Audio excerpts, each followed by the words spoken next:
Deuteronomy chapter 5. Moses summoned all Israel and said, Hear, O Israel, the decrees and laws I declare in your hearing today. Learn them and be sure to follow them. The Lord our God made a covenant with us at Horeb.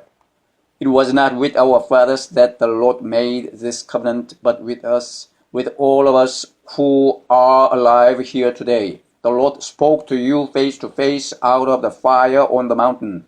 At that time I stood between the Lord and you to declare to you the word of the Lord, because you were afraid of the fire and did not go up the mountain.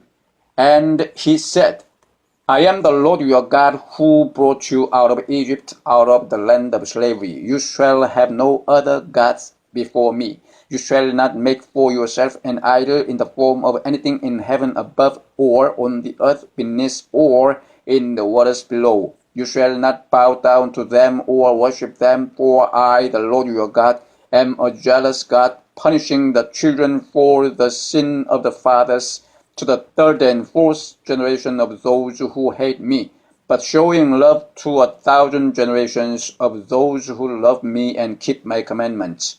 You shall not misuse the name of the Lord your God, for the Lord will not hold anyone guiltless who misuses his name. Observe the Sabbath day by keeping it holy as the Lord your God has commanded you.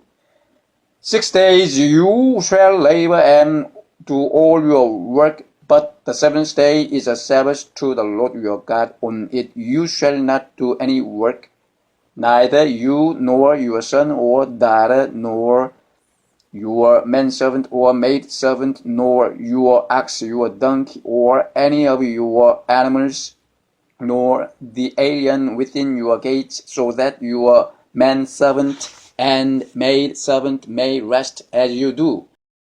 Remember that you were slaves in Egypt, and that the Lord your God brought you out of there with a mighty hand and an outstretched arm. Therefore the Lord your God has commanded you to observe the Sabbath day.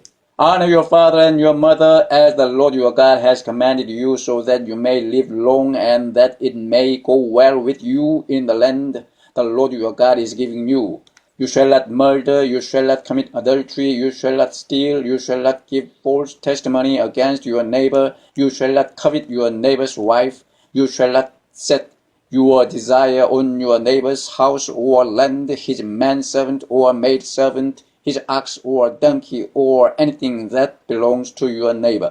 These are the commandments the Lord proclaimed in a loud voice to your whole assembly there on the mountain, from out of the fire, the cloud, and the deep darkness. And he added nothing more. Then he wrote them on 2 stone tablets and gave them to me. When you heard the voice out of the darkness while the mountain was ablaze with fire, all the leading men of your tribes and your elders came to me, and you said, The Lord our God has shown us his glory and his majesty, and we have heard his voice from the fire. Today we have seen that a man can live even if God speaks with him. But now, why should we die? This great fire will consume us, and we will die if we hear the voice of the Lord our God any longer. For what mortal man has ever heard the voice of the living God speaking out of fire as we have and survived? Go near and listen to all that the Lord our God says. Then tell us whatever the Lord our God tells you. We will listen and obey. The Lord heard you when you spoke to me, and the Lord said to me, I have heard what this people said to you. Everything they said was good. Oh, that their hearts would be inclined to fear me and keep all my commands always, so that it might go well with them and their children forever. Go tell them to return to their tents, but you stay here with me, so that I may give you all the commands, decrees, and laws you are to teach them to follow in the land I am giving them to possess.